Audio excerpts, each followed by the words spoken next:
skyn.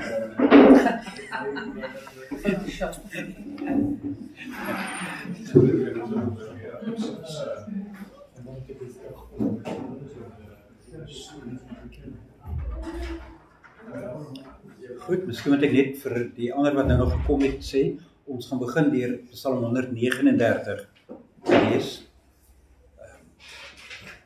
Of dan ten minste 'n gedeelte daarvan. En ek sou graag vir julle wou vra, hoekom dink julle lees ek uit hierdie Psalm uit? Aan die einde as ons dit gelees het, hoe dink julle, wat is die verband tussen Psalm 139 en Genesis 1 en 2 waarmee ons nou al besig was? Bybel. Ja, daar's meer redes ook, hoor. Goed, mense, weer eens hartlik welkom aan almal. Dis my ongelooflik om te sien hoe getrou julle almal kom. Dit is vir my uitsonderlik dat dit so is. So, ja, ons hoop en vertrou dat die Here ons ook ryklik weer seën en ons saam wees. Goed, ons lees dan Psalm 139, of dan ten minste 'n gedeelte, ek sal sien hoe ver ek lees. Vir die musiekleier van Dawid 'n psalm. Here, U ondersoek my en U ken my. U is die een wat my sit en opstaan ken. U verstaan van ver af wat ek in gedagte het. Die ou vertaling sê, U ken van ver af my gedagtes, as ek dit goed onthou, is dit hoe dit daar vertaal is. My omswervinge en waar ek rus, U het dit afgemeet. Al my paaie is aan U bekend. Ja, daar is nog nie 'n woord op my tong nie. Kyk, dan ken U, Here, dit volledig. Van agter en van voor omsluit U my. U plaas U handpalms op my. Om dit te verstaan is te 'n groot wonder vir my. Dit is te hoog, ek kan dit nie begryp nie. Waarheen kan ek gaan? Weg van U gees? Waarheen kan ek vlug? Weg van U teenwoordigheid? Klim ek op na die hemel? U is daar. Gaan lê ek in die doderyk? Ook daar is U. Neem ek die vlerke van die daraad? Gaan woon ek by die einde van die see? Ook daar sal U hand my lei. U regterhand my vashou. En al sê ek, as duisternis my maar net wil verberg en die lig om my nag word, is selfs duisternis nie vir U donker nie, maar skyn nag so lig soos die dag, in die duisternis soos die lig. Ek gaan net eers tot daar lees. Goed, die res van die Psalm gaan in daai selfde trant verder. Wil net dat ons die kerngedagte daaruit neem. Ek sal ook nou voorgaan in gebed.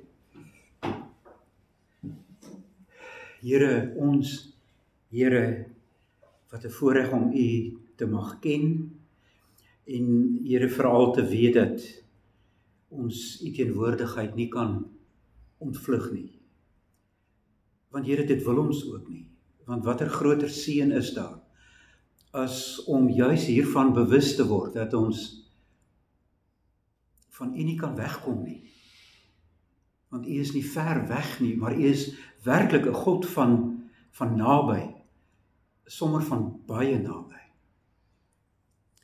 Here, wil U gee dat ons ook vanaand weer met mekaar, met U woord, met U besig wees en U met ons vanuit die besef dat U in ons midde is. En ons wil bid, Here, dat ons ook so met mekaar en U sal besig wees, dat werklik al stap hier 'n vreemdeling en selfs 'n ongelowige in, dat die op hulle knieë sal val en sê, werklik, God is hier teenwoordig.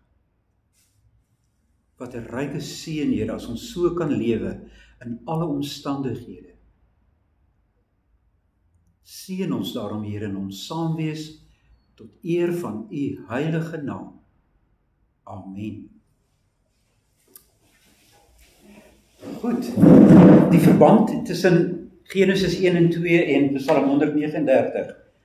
Ek dink daar's meerdere verbande, maar wat dink jy is die groot verband tussen Psalm 139 en Genesis 1? God is oor. God is teenwoordig. Dis die uitroep van Psalm 139. Hy sê, ek kan van u nie wegkom nie. En julle sal onthou, dis wat ek so hard probeer het ook om te kommunikeer. Ek hoop julle kon dit hoor, dat God is, om nou maar die ou aaklige woord te gebruik, God is 'n immanente God. Ja, hy is ook transcendent, met ander woorde, ons kan God nie vasvang in die wêreld nie, absoluut nie. Ons kan God ook nie in sy tempel selfs vasvang nie, maar aan die ander kant kan ons hom ook nie uit sy skepping uit wegdruk nie. God is hier.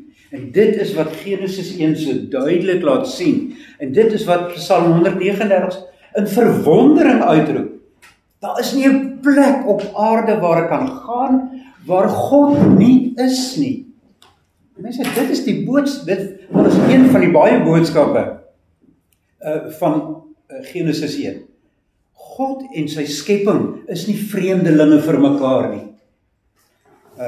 God is nie, dit is nie vir God daarom ook 'n skande om in sy skepping te wees nie. Jy sal onthou, ons het verlede week ook daaroor gepraat. Ons sien dit die duidelikste in die menswording van die Seun van God. Dan is God so naby dat hy letterlik een van ons word. En dit wil Psalm 139 uitroep in 'n jubelsang.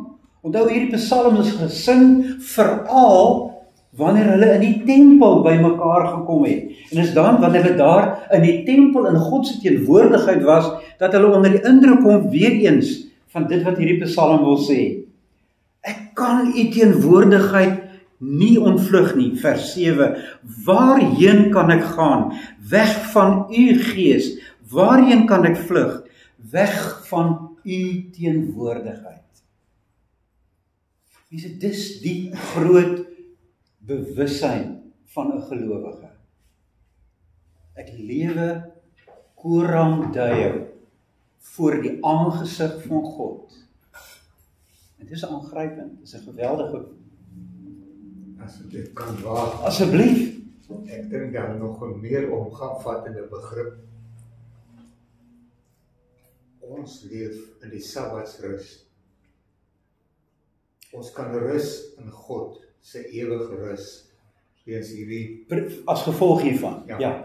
Want en wat gebeur hierdie teenwoordigheid van hom is deel van daardie Sabbats. Presies. Ek is so bly u maak daardie verband. Want dit is wat gebeur op die Sabbatdag. Dan as God alles georden het, hy het skeiding gemaak tussen die en daardie, tussen die ander ding en die ander een, dan kom God en hy maak 'n onderskeid tussen al die ander dae, tussen dag 1 tot 6 en die 7de dag. Die 7de dag kom God dan in sy skepping en hy kom rus. Die Sabbatsrus gebeur dan deurdat God in sy skepping as ware sy intrek neem. Nie net op Sondag.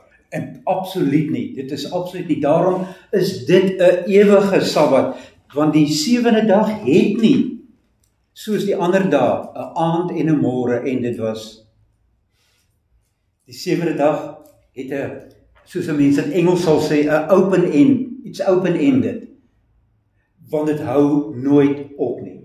En dit is omdat God sy teenwoordigheid nie wil en kan en sal prysgee nie. Om daardie rede dat die Seun van God uiteindelik mens word. En wanneer hy mens geword het, dan neem hy ons mensheid in sy heilige hemelse tempel op, in die hemel, want dis waar Jesus nou is. Hy neem ons heeltemal in daardie rus in, totdat daardie hemel met ons verlosser Jesus, die God mens, Jesus van Nasaret, dan by ons kom woon, op die nuwe hemel en die nuwe aarde. Maar daai rus inderdaad gee God nie prys nie. En dit is inderdaad daai rus in God is die rus in God se teenwoordigheid. Dit is aangrypend. Die duiwel doen sy bes om te verhoed dat ons dit is die groot stryd van die duiwel. Die groot ding wat hy van ons wil roof, mense. die groot ding is die bewussyn van God se teenwoordigheid. En dit is wat hy reg kry wanneer as gevolg van die koalisie wat Adam en Eva met die slang gaan sluit, want dit is eintlik maar wat hulle doen, hulle dan uit die teenwoordigheid van God weggestoot word, want daai uniekheid van die mens, wat 'n unieke verhouding gehad het met God, word gekompromiteer, né? Hulle het 'n kompromis aangegaan, en God laat nie 'n kompromis aangaan nie.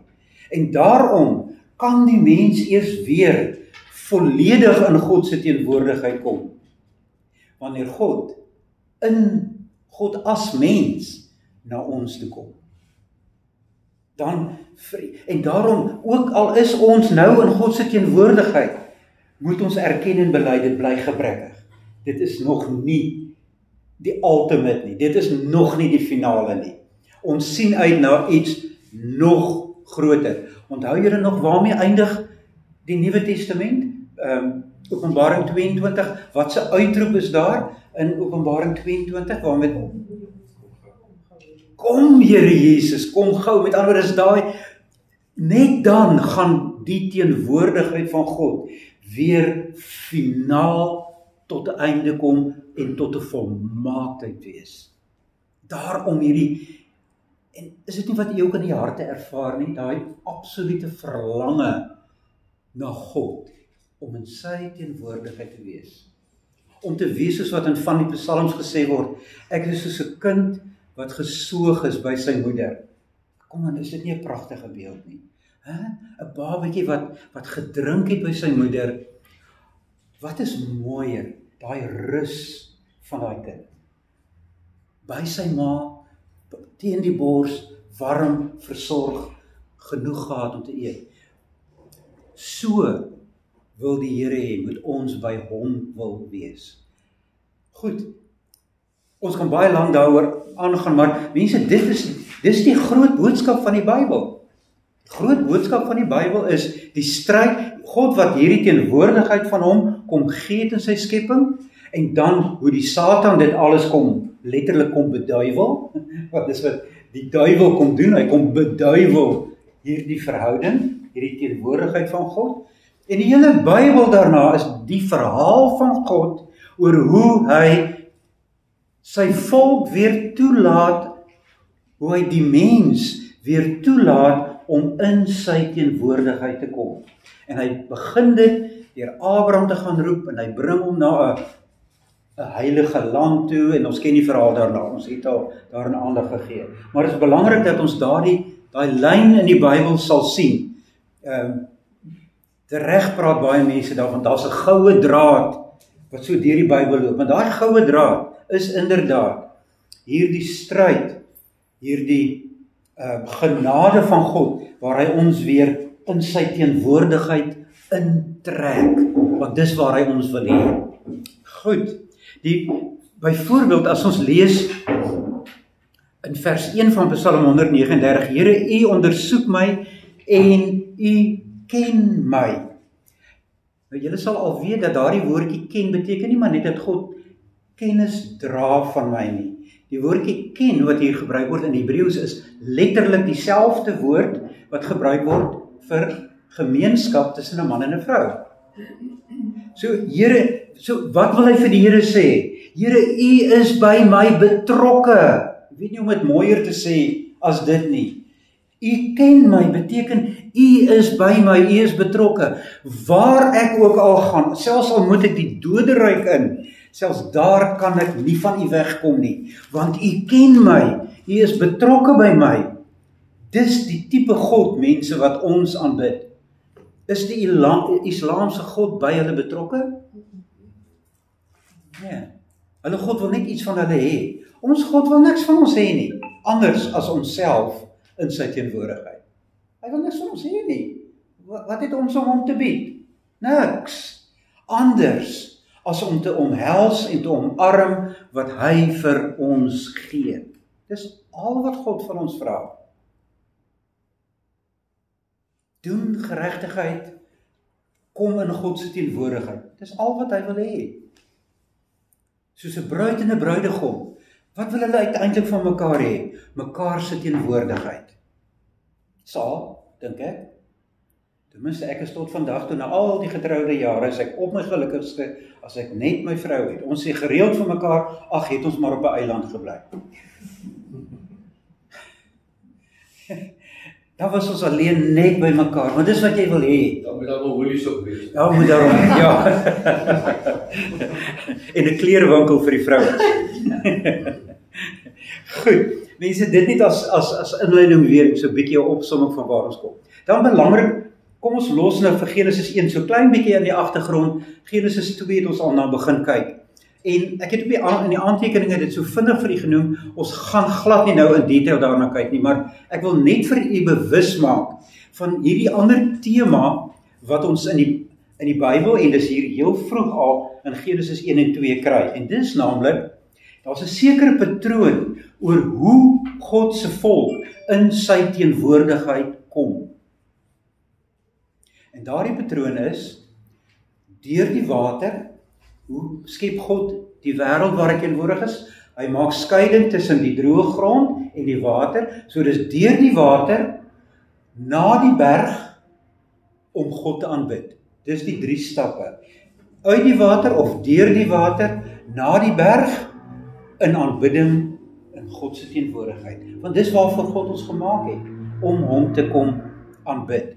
Nou, as u daardie patroon so hoor, waar herken u dit nou onmiddellik al? By die Rooi See. Het ons die bekende voorbeeld, die volk moet deur die water, na die berg, om in God se teenwoordigheid in sy tabernakel te kan kom. Want die tabernakel is eintlik 'n simboliese herstel van die tuin van Eden. Mense, as ons later hierdie jaar Levitikus gaan doen, dan gaan ons 'n bietjie in detail daarna kyk. So kom ons parkeer dit net daar. As ons sien hoe die tabernakel aan die binnekant versier is met boomtakke en al die goed, wat alles herinner aan die tuin, aan Eden. Maar wat nie in Genesis 2 so uitdruklik gesê word nie, maar wat ons later in die Bybel heel duidelik sien, is dat Eden was dus inderdaad 'n heiligdom op 'n berg. Nee, die berg is nie vir my duidelik in 1. Nee, dit is nie, want hy noem dit nie so nie. Nêrens verwys hy daarna nie. Dit is eers byvoorbeeld die gedeelte wat ek in Esegiel byvoorbeeld word heel duidelik verwys na Esegiel 28 vers 11 tot 16 wat ons verlede week gelees het. Word heel duidelik gepraat van die berg as Eden. En as 'n mens gaan nou nie die tyd daarvoor hê nie, maar as jy baie mooi gaan kyk na Openbaring 21 en 22, dan kry jy dit ook weer. Daai stad is 'n stad op 'n berg. Die herstel daarvan ook deur die Jesus wat vir sy disippels kom sê in die bergrede. Julle is 'n stad op 'n berg. Nie julle moet 'n stad op 'n berg word nie, maar as julle by my is julle 'n stad op 'n berg. So daar sien ons dit ook in die bergrede waar Jesus op die berg gaan sit, letterlik, en sy disippels kom na hom toe en kom sit voor hom, dan sê hy, julle, wat is nou hier rondom my vergader, hier voor die berg, julle is daai stad op die berg. Onthou, in die hele Ou Testament is daar altyd 'n stad op die berg, verskillende stede, veral die stad Sion, dis die belangrikste, die vervulling eintlik van die stad op die berg. So, ons sien dit inderdaad is deur die trek deur die Rooi See na die berg om God te gaan aanbid in sy tabernakel. Ons sien dit eintlik al heel in die begin van Eksodus, ook by Moses. Waar hoor ons vir die eerste keer van Moses? Waar is Moses wanneer ons hom die eerste keer ontmoet?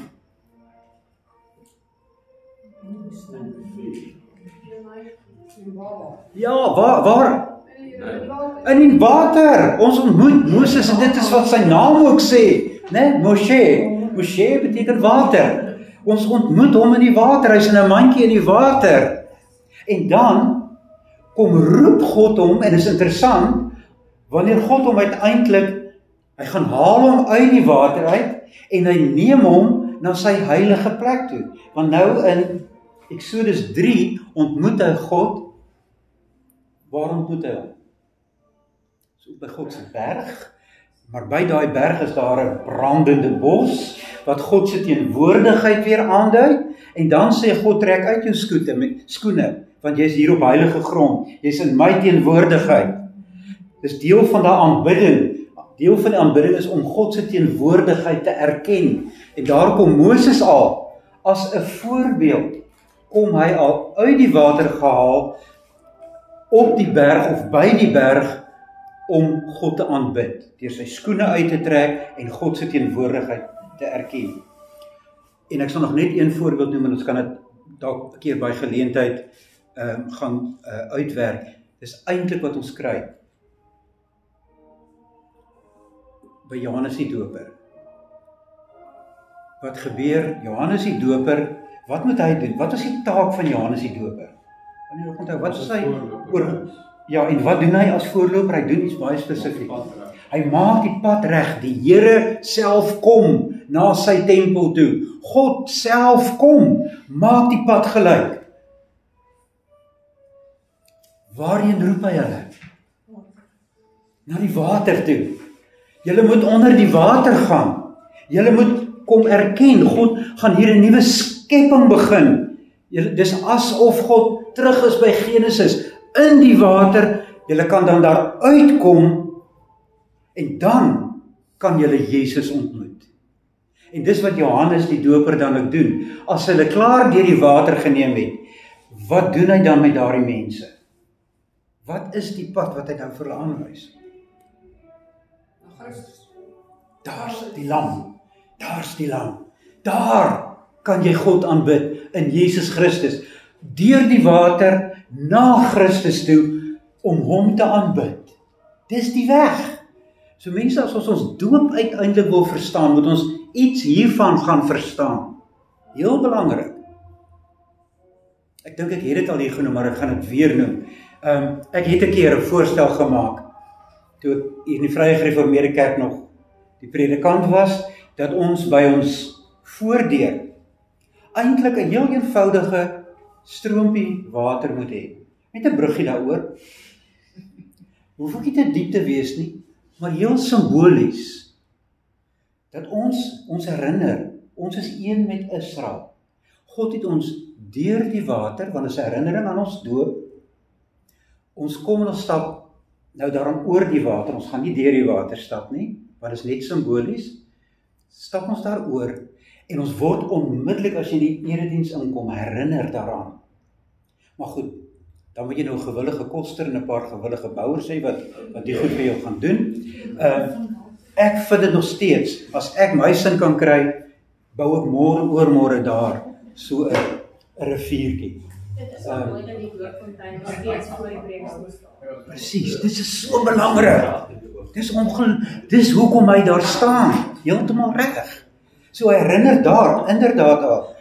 Maar na my gevoel is dit net 'n min water.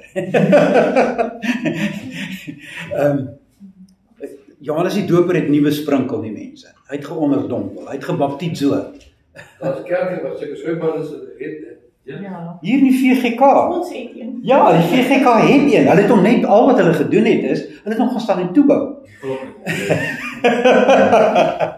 Maar ja, hy's daar, want dit was die eerste Baptistekerk gebou. Ja. En daar is 'n diep dam, inderdaad.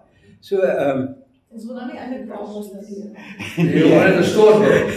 ja, maar goed mense, hierdie patroon moet ons net raak sien. Ook omdat ons nou in Genesis 2 ook sien, wanneer hy begin om hierdie tuin te beskrywe, wat is die eerste element wat hy ons laat sien? Is die water. Uit hierdie tuin uit loop daar die water van die lewe.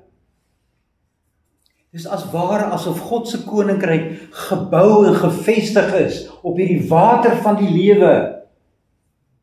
En dit moet ons daarom nie verbaas dat die Here Jesus later een van sy ego eimi uitsprake, sy ek is uitsprake, as hy sê ek is die lewende water, of ten minste kom na my toe en ek sal vir julle lewende water gee.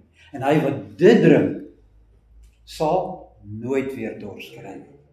Sien, hy is dus uiteindelik hierdie fontein van die lewe. Maar Eden laat ons dit al sien. Ons het laas keer ook verwys na Psalm 1, wat juis op wat die inleiding is op die hele Psalmboek, wat ons laat sien, wie is die regverdige, waar kry jy hom? Wel, hy is soos 'n boom wat geplant is langs die waterstroom. Dis die kenmerk van die regverdige in die psalms. En dis nou presies die teenoorgestelde van die goddelose. Wat is die kenmerk van die goddelose in die psalms? Want dis die twee teenpole wat jy die hele tyd kry in die psalms. Jy het aan die een kant die regverdige en aan die ander kant die goddelose. Wat is kenmerkend van die goddelose? Hy sit in die kring. Hy sit daar in die kring van die spotters. En wat sê die spotters? Ha, daar's geen God nie. God is nie hier teenwoordig nie. Waar? Sien jy hom? Ek sien hom nie. Dis die kring van die spotters. Dis nie wat sit 'n grappies maak nie. Die spotter is die een wat sê, God is nie hier nie. Ons sien hom nie. Hy is nie teenwoordig in my lewe nie. Mense, die goddelose is nie die een wat kuier die hele tyd by prostituie nie. Dis nie die goddelose in die eerste plek in elk geval nie. Die goddelose leef los van God se teenwoordigheid. Dis wat die Psalmboek vir ons wil leer. Want die regverdige gaan graag op na Jerusalem, na Sion, na God se teenwoordigheid. Die goddelose trek sy neus daarvoor op. Die goddelose sal nooit Psalm 139 sing van Here, maar U is in my alles betrokke nie. U het my ongevormde klomp in die skoot van my moeder gesien. Wat wil die Psalm daarmee sê? Ja nie? As hy sê, U het my ongevormde klomp in my moeder se skoot gesien. Wat wil die Psalm daarmee vir ons sê? Hoe lang het jy te? Ja, want dit is 'n bekvol, né? Dis 'n mondvol. Maar minimaal wil dit sê, hy was, toe ek nog in my moeder se skoot was hy al by my betrokke. My kromosome bepaal. Hy het my kromosome, hy het my geslag bepaal, hy het my alles bepaal. DNS. My alles. Ons kan inderdaad 'n hele verhaal daarvan gaan maak. Dis daai erkenning, maar God is by my betrokke. Ek gaan nie as ek 'n mannetjie is, sê maar ek wil 'n wyfie wees nie. Ek gaan dit nie doen nie. Hoekom nie? Want God het dit anders bepaal. Ek gaan sy werk, sy teenwoordigheid, erkenning gee, deur dus te neem wie en wat ek is met al my beperkings, met al my gebreke, want soms is ons maar gebreke en stikkend en, né? Dit is so. Maar hier staan ek, en ek erken, God is by my betrokke. En selfs al gaan ek in die dood in, gaan hy my nie los nie, want hy sê hier, selfs al gaan kruip ek weg in die doderyk, ook daar is hy by my. Dit is wat die regverdige erken. Hy neem Genesis 1 en 2 ongelooflik ernstig op. Goed, uit die tuin uit is daar dus hierdie stroom wat daar uitkom, stroom van die lewe. Ons het verlede week dit gelees in Openbaring 22 ook, wanneer daar weer die beeld is van die nuwe Jerusalem, maar dan heel korter as in Openbaring 21, dan word dit in Openbaring 22, word hierdie stad ewe skielik voorgestel as 'n tuin. Nou, watter tuin is dit? Dit verwys terug na Eden. So, daar's verskillende beelde, maar want in Openbaring 21 sien jy die beeld van 'n stad, né, met poorte wat na al die kante toe wys. Onthou nou net die tuin van Eden het 'n poort na watter kant toe? Na die ooste kant toe, né? Maar kom jy by die nuwe Jerusalem, word dit so beklemtoon. En dit is nie om dowe neete in die mense. Dis om ons te herinner aan die tuin van Eden, maar wat nou tot sy vervulling gegaan het. Dan het ons daar 'n stad met 'n poort na die ooste, na die weste, na die noorde, na die suide, en die mensdom neem hulle toe loop tot hierdie stad. Pragtig, né? Dit is Eden wat in vervulling gaan. En dan, om ons nog net verder daaraan te herinner, gee Openbaring 22 dan 'n beeld van hierdie stad, maar nou as 'n tuin. Jy sien daar die boom van die lewe, jy sien weer die rivier wat daar uitloop, pragtig, is weer die vervulling dus van dit wat die Here vir ons hier in Eden wys. Miskien moet ek sal nog net een voorbeeld noem, ek het dit ook in die aantekeningkies geskryf, ons sien dit natuurlik naas die skepping self, die eerste herskepping wat God doen, gebeur in Genesis 6, né? Die eerste herskepping gebeur met Noag. En hoe bring God hom weer terug in Eden? Deur die water. Waar is die ark? Op 'n berg. Ararat. En daar, wat doen Noag as hy uitkom? Wat is die eerste ding wat hy doen? 'n Altaar offer en hy aanbid God. Deur die water op die berg in God se teenwoordigheid en aanbidding. Daar sien ons dit, ons gaan nog 'n bietjie meer in detail daarna kyk as ons by Genesis 6 kom. Maar net om daai patroon net so 'n bietjie te vestig. Mense, daar is op baie meer plekke in die Bybel, maar hier is die heel bekendste wat net eenvoudig daar uitspring. Goed. Heel belangrik dat ons ook sal sien dat net soos in Genesis 1, in Genesis 2, skep God deur skeiding te maak en onderskeiding te maak. Onthou julle nog, ons het dit baie duidelik gesien in Genesis 1, die hele skepping is eintlik 'n beskrywing van God wat sy skepping orde gee en funksie gee.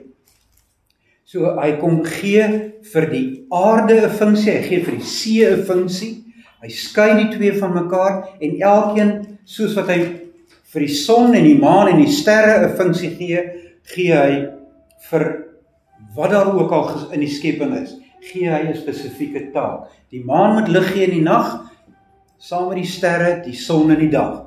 Skeiding en funksie, skeiding en funksie. Hoe sien julle dit nou? Ook in Genesis 2. Kyk gou 'n bietjie daarna Genesis 2. Waar sien julle waar skeiding ook weer plaasvind en toekenning van funksie? Of rolle as jy dit so wil noem.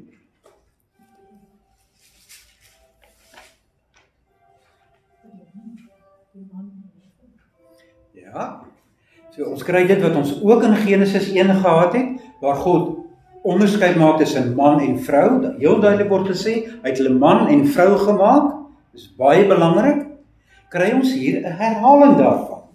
Nou 'n klein bietjie in 'n ander konteks, maar is weer eens daar die onderskeid. Heel duidelik is die onderskeid tussen man en vrou, en dan onmiddellik ook hulle verskillende rolle. Gaan die man kinders baar? Nee. Vrouens wel. Die vrou het 'n funksie. Word die man uit die vrou geneem? Nee. Die vrou word uit die man geneem. Hier word iets gesê oor die verhouding tussen man en vrou en ons funksie hier op aarde. Die plek wat ons moet gaan inneem. Die man is nie meer as die vrou nie, dit sê die Bybel nêrens nie, maar hy sê wel, die man is eerste gemaak. En dit is heel belangrik, want daarmee wil die skrif sê, die vrou is uit hom geneem. Die man is nie uit die vrou geneem nie, die vrou is uit die man geneem. En dit is 'n bepaalde orde. God kom orden sy skepping. En ek dink daarom heel tereg word daar in die Christelike etiek gepraat ook van skepingsordeninge. Ons kry dit baie in die Calvinistiese filosofie. Professor Dooyeweerd en al die mense praat geweldig baie van die orde in God se skepping. In die, wat is die ander naam vir Dooyeweerd en hulle filosofie? Wysbegeerte der wetsidee. Ja, werk geweldig sterk met hierdie gedagtes van in God se skepping is daar 'n orde. En dis 'n wesenlik belangrike filosofie. Dis 'n Christelike filosofie wat ons bestaan as mens en wat die nadenke ook filosofies fundeer. God kom en hy kom skep orde. Mense, kom ons ek hoef tog nie vir julle te vertel dat ons vandag chaos het in die wêreld nie. Want ons ontken die basiese ordes.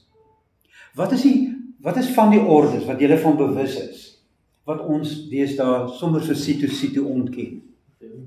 Is jy stil? Ek sê dis maar feminisme, met daai van dit is gelyk. Ja, jy weet daar is nie 'n onderskeid tussen 'n man en 'n vrou nie. Nee, daar is 'n onderskeid, mense. En dit maak nie die een belangriker of hoër as die ander een, maar daar is 'n onderskeid. Asseblief.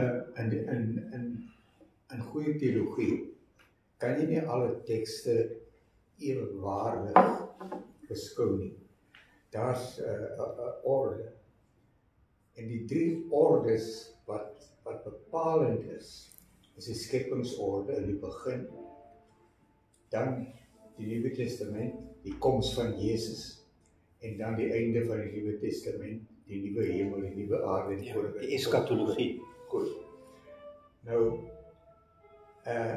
ons het nou breedvoerig gepraat oor die eerste deel, die skepingsorde, die onderskeid tussen man en vrou, wat onderskeid is in funksie en nie in waarde of waardigheid nie. Die tweede kernpunt is die koms van Jesus. Hy roep 12 mans om die fundament te wees van sy kerk. Dit is heel interessant, ja. In die Openbaring 2:6-5 is daar 24 ouderlinge. Daar is nie vroue by nie. So, in die hele kontrovers oor die vrou in die amp en alsoan, ek doen oor die leraars amp, die leiers amp in die kerk, die ouderlinge en die bedienaar van die woord, is dit konsekwent. In die begin, Jesus einde. Dit beteken nie dat in Jesus se bediening daar nie vroue was nie. Nee, Hulle het 'n geweldige belangrike rol gespeel, maar nêrens 'n leiersrol. Ja. En ek dink in hierdie hele kontrovers oor die vroue en die regering, die prediking amp, is dit vir my deurslaggewend. Daardie 3 momente. Stem. Want in die einde word maar weer die begin bevestig. Ja. So ek gaan en nou sê ek dit maar as man, wat sê dit dus vir ons as mans? Wat moet ons doen?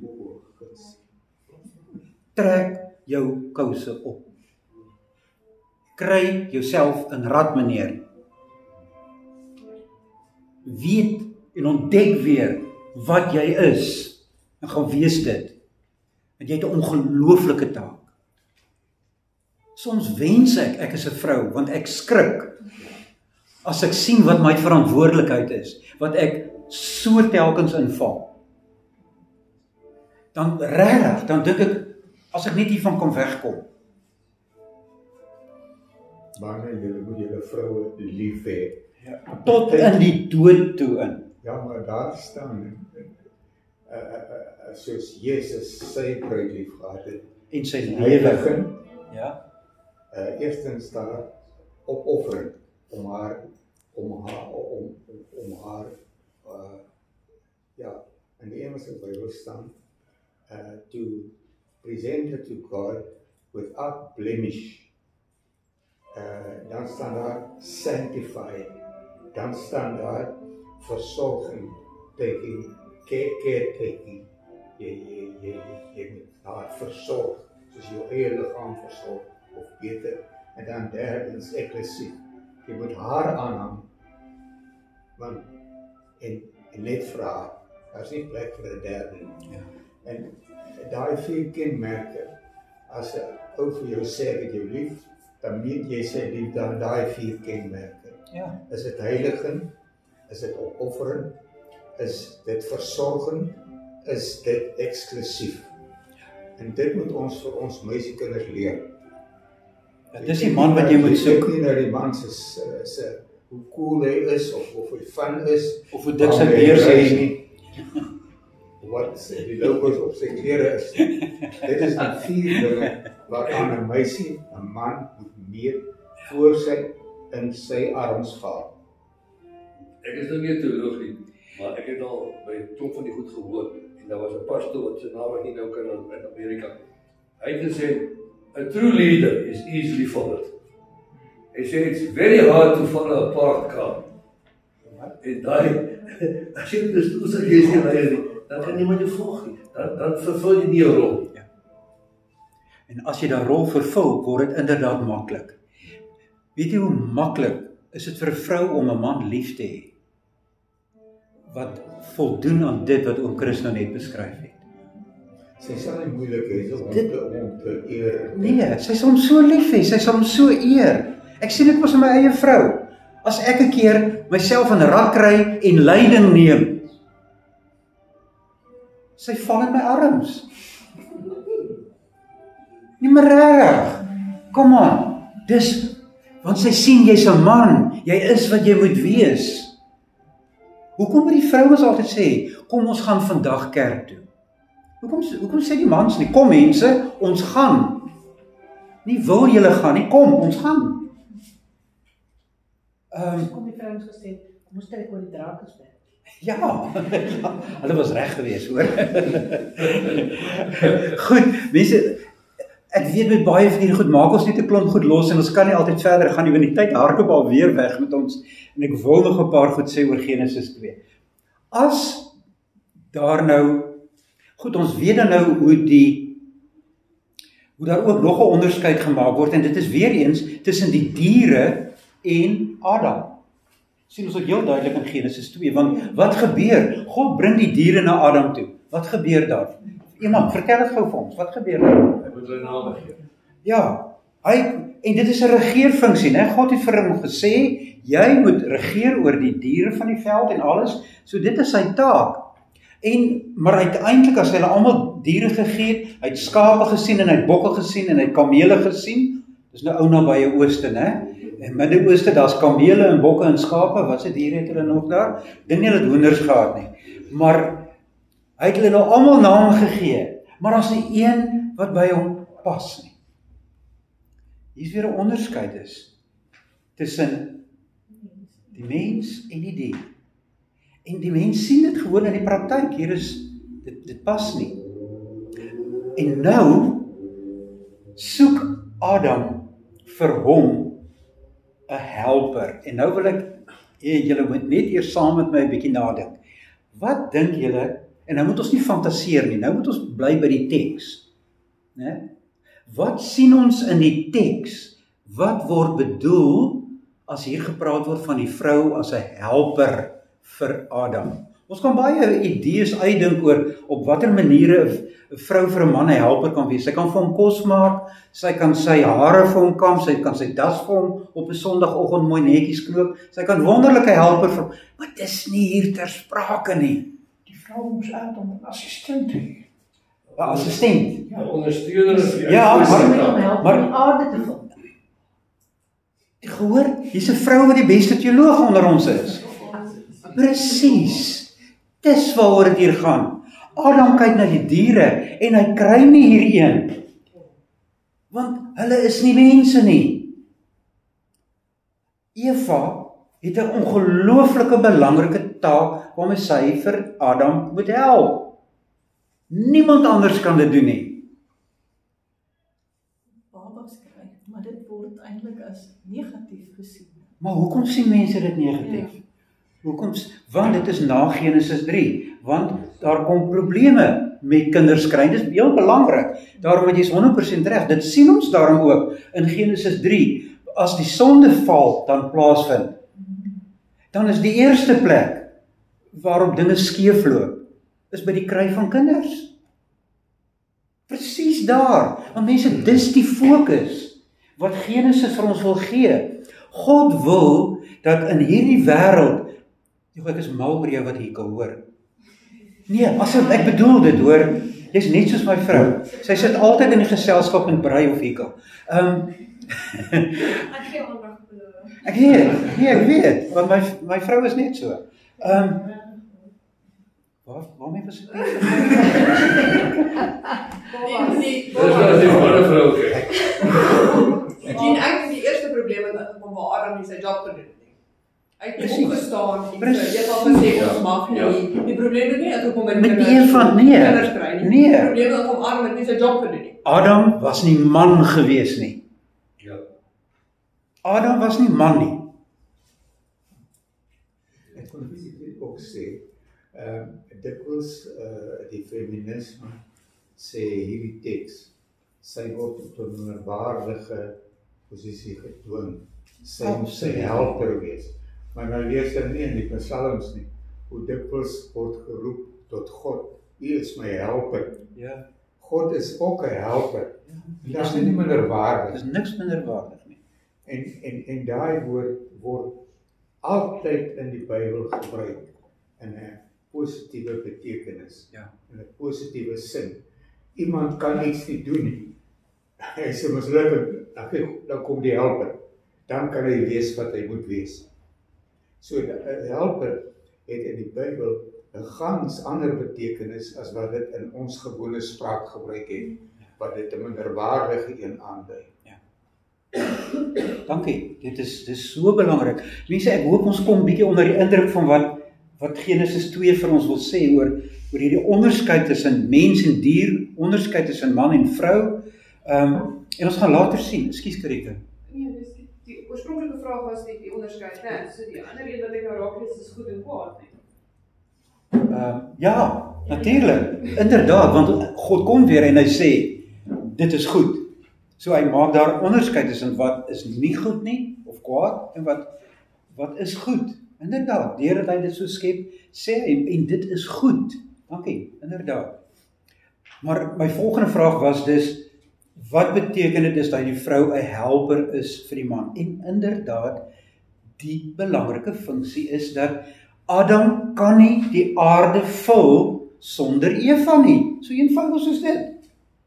En dis die groot opdrag wat die Here hier gee. Wanneer hy 'n wêreld maak waarin hy by die mens wil kom wees, wil hy dit ergens in 'n klein hoekie hê.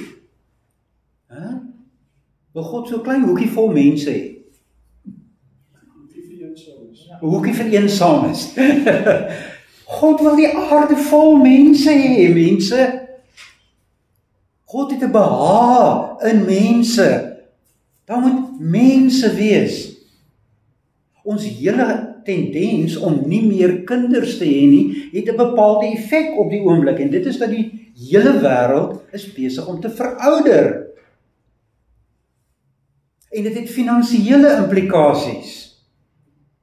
Want daar is nie genoeg jong geslagte wat kan werk om weer vir die ouer geslag ook te kan help versorg en hulle te subsidieer nie. Onthou jy nog almal toe jy jonk was? Ek onthou toe ek aansoek gedoen het by my mediese fonds, het hulle my baie duidelik laat verstaan, my premie is so hoog want jy moet die ouer mense subsidieer. En dit is so. Dis okay. Want as die Here jou in staat stel om meer te kan verdien, dan subsidieer jy iemand anders. Dis goed, dis okay. Die punt is net, as jy ouer word, mag jy ook daai voordeel geniet. So, goed, kom ons gou terug by die helper. God kom dus nou na Adam toe, en hy neem hom, en mense dit, ek gaan nie nou al die detail daarvan verduidelik nie, maar ons praat baie keer net van, hy het net 'n rib geneem.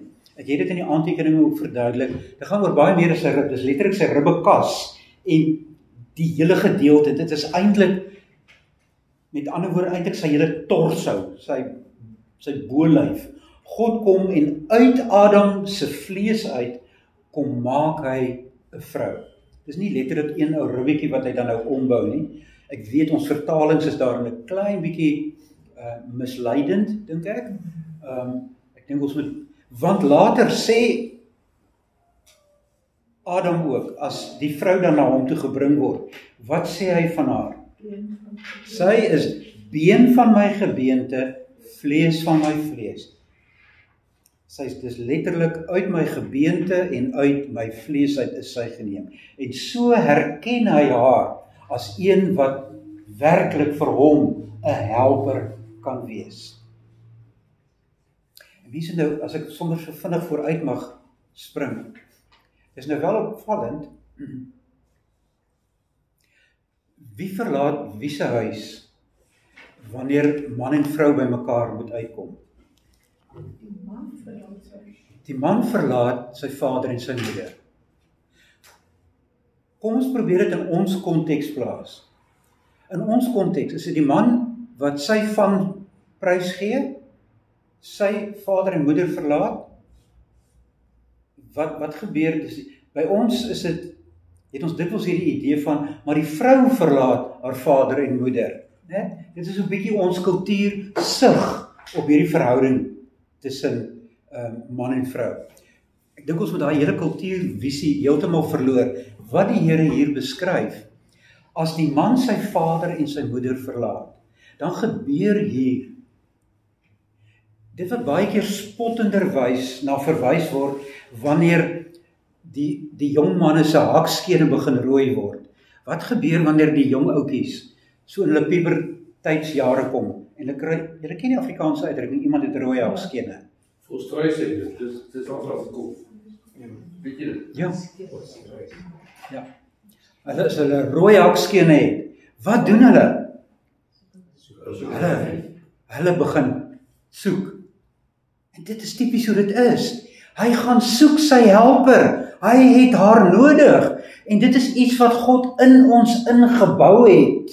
Dat die man, en ons verwys dit wil spottender wys daarna, as die man is die jagter. Ja, dat is iets daarvan waar. Hy gaan soek die een wat hy nodig het. So as daar iemand is wat die swak ene is, en ek hoop julle hoor wat ek daarmee probeer sê, is dit nie die vrou nie, maar die man.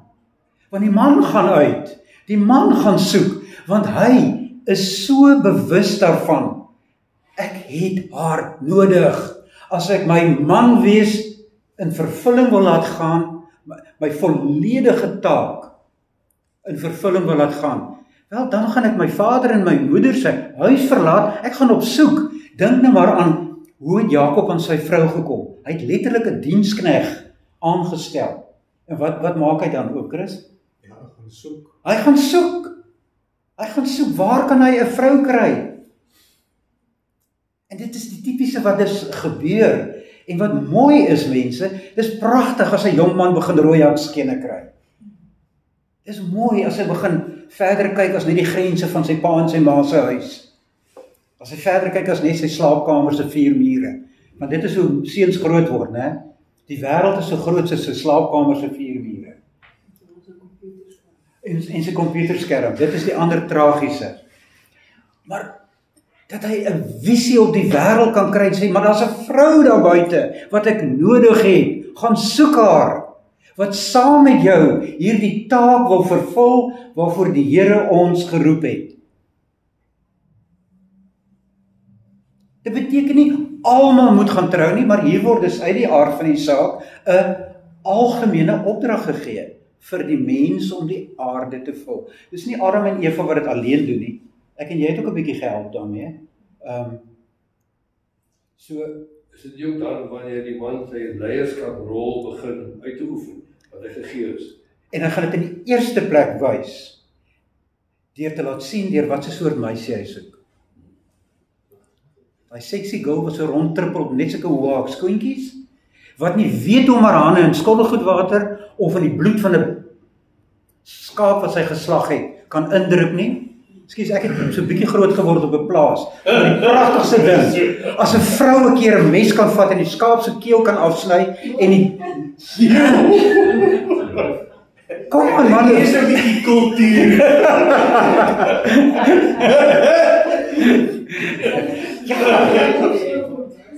Dis dan die vrye verklaring. Dis vrye. Dink jy wat hier sê? Nou ja, dis wat Paulus sê, dis wat Eugene sê. Ja, dis nie wat die Here sê nie, dis wat ek sê. Nee, maar jy moet 'n vrou gaan kry wat Spreuke 31, wat 'n stuk wingerd kan gaan plant en dit kan koop en 'n stuk grond kan koop en verkoop. Dit kan handel dryf. Wat haar huishouding kan versorg, waar in haar huis al haar diensmeisies goed versorg is en al haar huismense is goed versorg. Gaan soek so 'n vrou.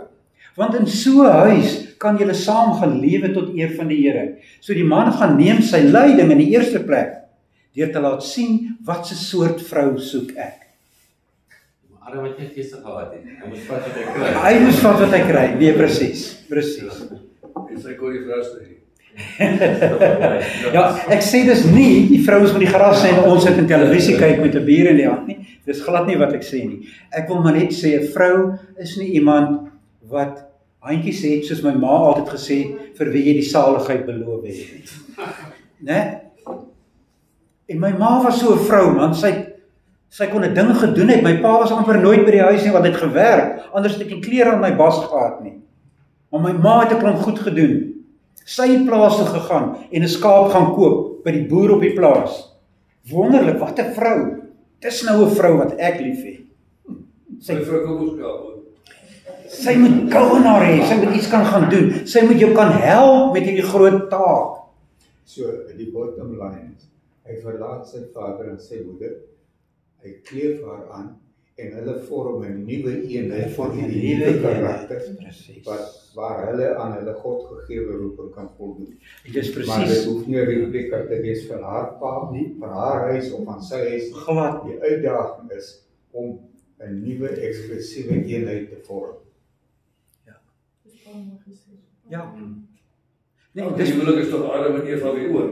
maar presies. En dis heel belangrik wat gebeur. Waarmee eindig Genesis 2?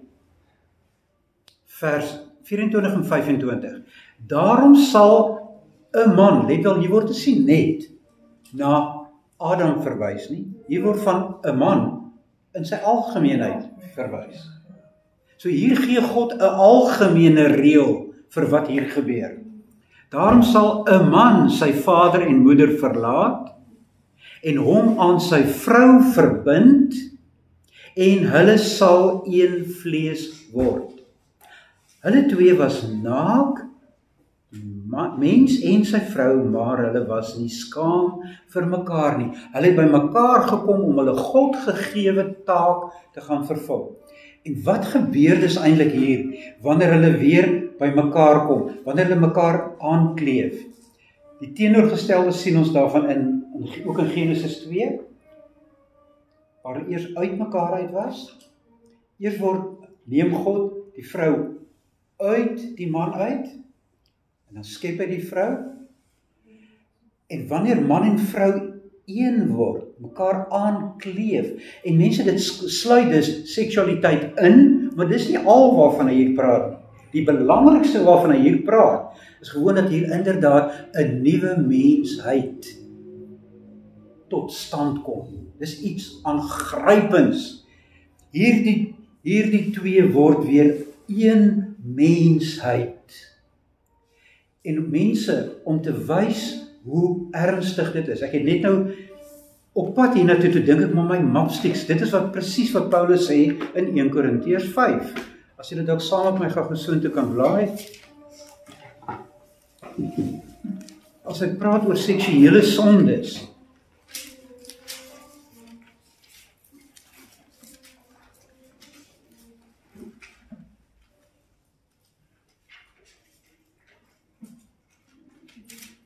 is dit hoofstuk 5? Nee, dit is 6 vanaf vers 12.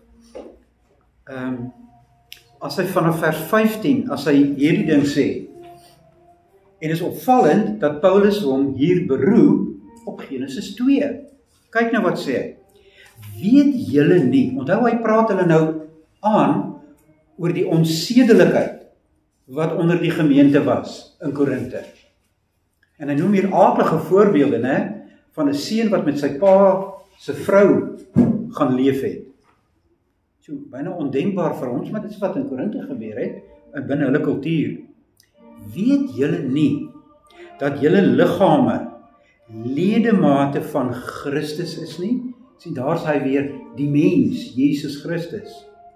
Sal ek dan die ledemate van Christus neem en deel maak van 'n prostituut? Met ander woorde, sal jy een word met haar?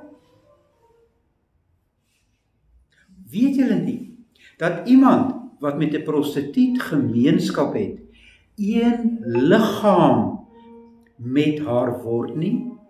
Daar staan immers, die twee sal een liggaam wees. Waarna verwys hy daar, as hy dit sê? Genesis 2. Hulle word een. En mense, dit is, en dit moet, onder daai indruk moet ons almal vandag weer kom. Dis presies wat die Here Jesus sê, wanneer hy praat oor egskeiding. Want dan sê hy, wat God saamgebind het. Wat het God saamgebind? Man en vrou. Hulle word een nuwe mensheid. En daai mensheid wat God saamgevoeg het, mag geen mens skei nie. Nou weet ek, daar is redes vir egskeidings, wanneer daar werklik gebrokenheid ensovoorts is. Ek is heeltemal bewus daarvan, maar hier is wel die algemene reël. God bring 'n man en 'n vrou bymekaar. En daai vrou wat uit die man geneem is, hulle word weer een as ware. Die man en die vrou, wanneer hulle so gaan saamleef, kom gee erkenning aan God, dat hy hierdie twee saamgevoeg het. God het dit. Ons dink baie keer, dat, as ons die teks hoor, dan dink ons, baie keer sal mense, jy hoor dit gereeld in films, nee, maar eintlik was hierdie man nie myne gewees nie, 'n ander een was eintlik vir my bedoel. God het nie hierdie een by my gebring nie, God het 'n ander een vir my in gedagte gehad. Nee mense, wanneer God 'n man en 'n vrou bymekaar gebring het, dan beteken dit, hy het 'n man en 'n vrou bymekaar gebring. Kom ek vra gou vir die mans, Johan, sou jy net met Diana kon getrou het, of sal jy met 'n ander vrou ook kon trou? Sorry Diana, jammer vir die ontnugtering. Jammer vir jou, Johan. Ek sê nie, jy moet almal hê nie, maar jy sou ook met 'n ander vrou kon trou. Ons moet wegkom van hierdie romantiese idee. Daar's net een vrou vir my. Daar's 100 met wie jy kon getrou het. Gaan kies vir jou een. En dit is wat jy sê die dag wat jy trou. Ek vat nou die een. Die vrou sê dit. Ek vat nou die man vir my. En die man sê, en ek vat die vrou vir my. En sy gaan sê dit voor almal, sodat almal weet, hier kom 'n nuwe mensheid tot stand. En wat God hier saambind, beteken nie, daar was nie ook 'n ander moontlikheid nie. Kom aan, die meeste van ons het so 'n hoërskoolliefde gehad, en jy het gedink jy gaan trou met hom.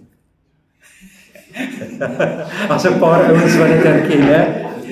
En jy het gedink, sy's die enigste vrou, daar is nie nog 'n vrou nie. Tot jy by die Unie gekom.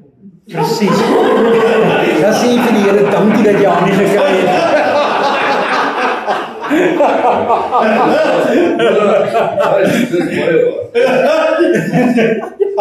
Kyk terug na die teks. Ja, kom ons wees kanonies besig. Maar julle verstaan wat ek daarmee probeer sê. Dit gaan nie oor, ek het nou weer die keuse gemaak en dit is wat God nou saamgevoeg. Dit gaan nie oor iets baie groter. God het 'n man en 'n vrou saamgevoeg. En daarom gaan gee jy nie sommer jou liggaam vir elke Jan Rap en sy maat op die straat of op die straathoeke nie. Hier kom 'n skepping ding tot stand. As ek dit in filosofiese taal mag sê, dit is 'n ontologiese gebeurtenis. Die wese van die mens is daarin dat 'n man en 'n vrou saam mense van God is. Beteken nie dat as jy nie trou, dat jy net 'n halwe mens is nie. Dis nie wat die teks sê nie. Maar wanneer jy wel trou, is dit wat daar uitgebeeld word. Hier kom iets goddeliks tot stand. En mense, dis die indruk waaronder ons moet kom weer in ons huwelike. Dit is 'n dodelik ernstige saak. Dis nie 'n dobbelspeletjie nie. En ja, daar is gebrokenheid in ons huwelike natuurlik. En God gaan weer met ons verder. 60 jaar terug in Nederland had je die filosofie, het begin, wat was langzamerhand aan die gang. Die idee wat daartoe al gekomen is. Nou, ik ken het zo bij geniet om dat te horen. Omdat ook, ja, en in je hele gedachte vast te vangen en ook mee te nemen, je verder leven in. Want goed, daar de filosofie was toen eigenlijk een beetje een vervloekte afleiding. Ja, en toch, het heeft ruimte gegeven aan zekere dingen in jouw gedachten. Ja. Maar dat was toen nog in het begin. En wat u allemaal hier vertelt, dat is wel een waar je, ik voel zo hoor, waar je meer godgerichte uitwerking van destijdse zijn universiteit Amsterdam af en de Vrije Universiteit, zijn begingedachten enzovoort. Baie dankie, ek waardeer dit, want inderdaad, is presies wat ek probeer oordra.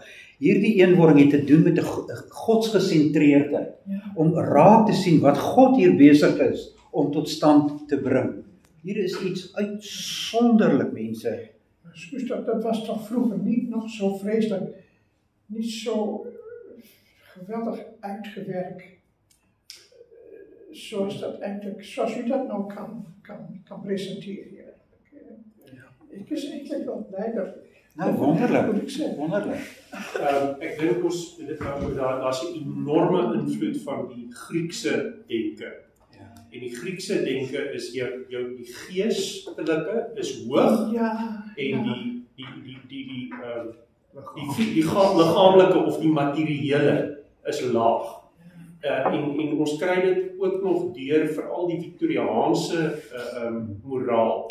Kry ons dit het 'n geweldige uitwerking. As jy gaan kyk na die dit het ek ook nou maar deur die Christelike filosofie my oë oopgemaak daarvoor. As mens gaan kyk na die Ou Testament byvoorbeeld of die hele Bybel.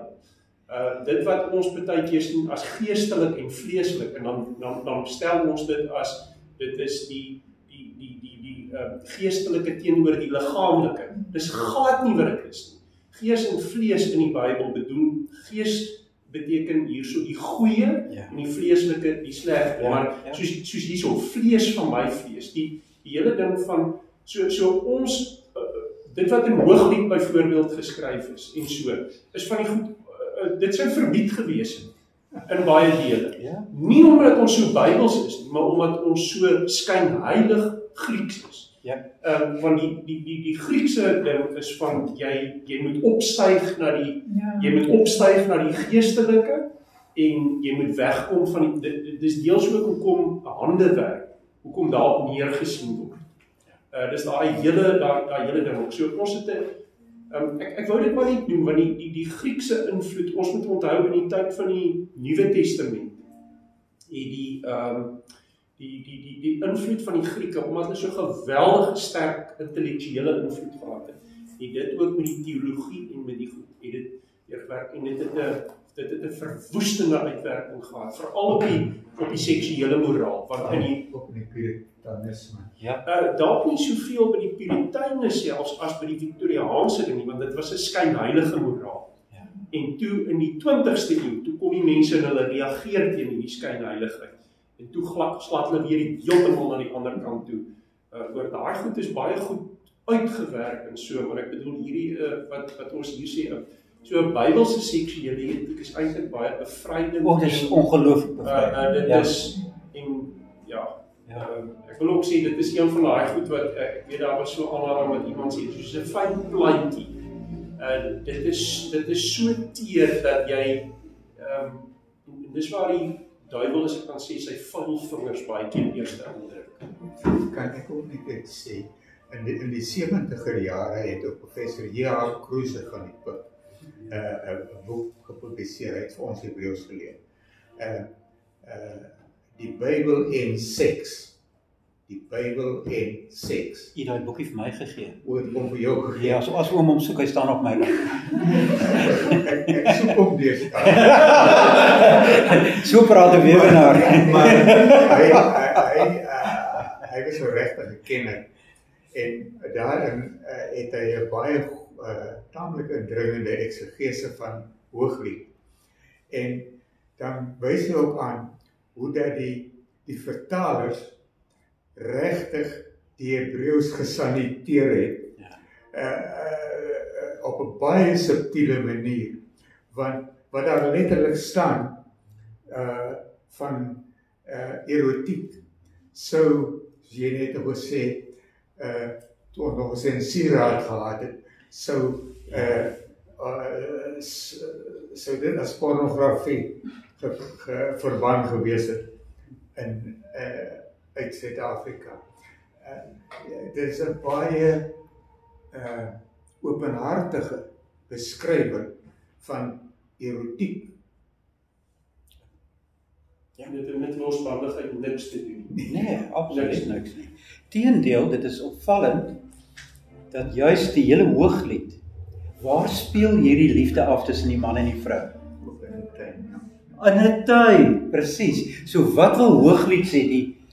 Die lied van die liedere, Shir Shiraim, is dit in Hebreëus. Dis die lied Shir Shiraim, die lied van die liedere, is 'n lied wat die liefde besing, soos wat hy weer tot sy reg kom, soos wat hy moes wees in die tuin van Eden. En daarom is juis in Hooglied is vol van tuin, plante. Hy praat ook van die seksualiteit as gewoon 'n vrug. Ek pluk jou vrug, of ek eet van jou vrug, is gewoon om die mens terug te neem. So is die liefde wanneer dit in die paradys is. Goed mense, ons is 'n entjie weg van Genesis en tog nie. Ek hoop julle kom agter, ek probeer so 'n breë raamwerk gee waarbinne ons kan gaan verder nadink oor die detail. Onthou net weer hoofstuk 2 vers 15, as daar staan Adam en Eva moes die tuin bewerk en bewaar. Julle sal onthou, ergens in die eerste of die tweede lesing het ek verwys na dat die term wat hier gebruik word, verwys na dieselfde beskrywing van die werk van 'n priester in die tabernakel. Numeri 3 vers 8 tot 9 byvoorbeeld, presies dieselfde Hebreëse woorde. Hulle moes die tuin bewerk en bewaar. Dit beteken, hulle het 'n heiligdom van God gekry, net soos wat die priesters later die wagters moes wees in die tabernakel, want onthou dit was die priesters gedoen het. Daar het by die deur 'n priester gestaan. Jy kon nie maar sommer net ingekom het nie. Hulle het die tabernakel versorg. Nou so moes Adam en Eva hierdie tuin versorg. Hulle moes dit bewerk en bewaar. Miskien kan ons hier bewaar eerder sê bewaak. Hulle moes hom oppas. En dit is die probleem wat gebeur nou net in die volgende hoofstuk. Want presies dit wat Adam en Eva moes gedoen het, en veral meneer Adam, wat het moes gedoen het, bewaak nie hierdie tuin nie. Want wanneer die slang daarin kom, dan keer hy nie. Dan praat hy saam. So hierdie heiligdom van God word ontheilig. Dis die mens wat uiteindelik dit ontheilig, en dan moet jy uitgaan. En dit is wat ons later in die tabernakel en die tempel sien. As jy onrein is, kon jy nie in die tempel gekom het nie. Daai onreinheid begin hier in Genesis 3 dan uiteindelik, wanneer Adam en Eva die tuin nie bewerk en bewaar nie. Goed, mense, dis al so laat weer, ek sal dink ek moet stop. So nog verder, ek het dit in die meeste van die goed is in die aantekeninge. Ek dink dit is net belangrik om te sien, dis daar die man wat hy help, die vrou wat hy helper is, dit gaan dus hieroor om die aarde te vul.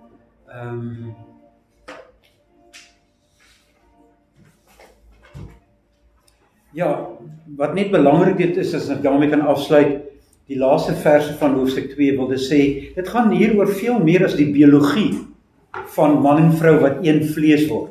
Dit gaan hier oor die wese van die mensheid. Daai eenheid het te doen dat die mens so mens van God is op aarde en so word die mens heilig gehou ook. Want dit is wat moes gebeur in die tuin. Dis 'n plek van heiligheid. Daarom ook dat al hierdie onderskeidings is, né? Rein en onrein. Heilig en onheilig. Man en vrou, mens en dier, dag en nag. Dit is gewoon die taal van heiligheid. Wat later dan in Levitikus en in Exodus eintlik ook al in detail uitgewerk word. Goed. Ek gaan iets by sê oor die huwelik self. Christus gesê het van man en vrou kom by mekaar en hulle vorm 'n nuwe entiteit. Daarom is dit so belangrik dat die man en vrou in die huwelik hulle godgegewe taak uitvoer, want die kinders moet dit weer in hulle huwelik uitvoer. Dit is dink ek waar baie dinge chaos en skeefloop in ons lewe in die wêreld. Ja. Waar leer 'n man hoe om 'n vrou lief te hê? Waar leer hy dit? By sy pa. As alles goed is, leer hy dit by sy pa. Waar leer 'n meisiekind om 'n man lief te hê? Kyk so 'n bietjie na hoe hanteer mamma vir pappa. En dis reg. Dis die ideaal.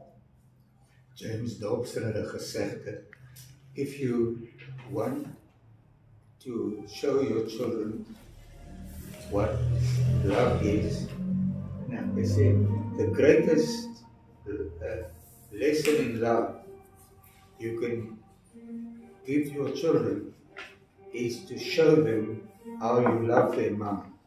Ja. Ja. Ja. Ek dink die grootste kompliment wat ek en my vrou nog ooit gekry het, was op die troue. Nog net een van ons kinders is getroud, dit is my dogter. En by die geleentheid, Lieneke sal dit dalk onthou, want sy was ook daar. Toe my oudste seun moes hy huildronk instel op ons as ouers. En ek was so dankbaar daarvoor dat hy juis daar sê, maar my pa en ma is vir ons hier 'n voorbeeld van die huwelik en Christendom. Ek het gepur soos 'n kat met 2 sterte. Van watter mooier kompliment kan 'n mens kry as dat jou kinders by jou sien wat die Here vir hulle wil leer. En as hulle dit self sê, dis pragtig. Ryker kan 'n mens nie wees as dit nie. Goed, iemand wat dalk vir ons wil eindig met gebed weer? Sal jy dit doen? Wonderlik.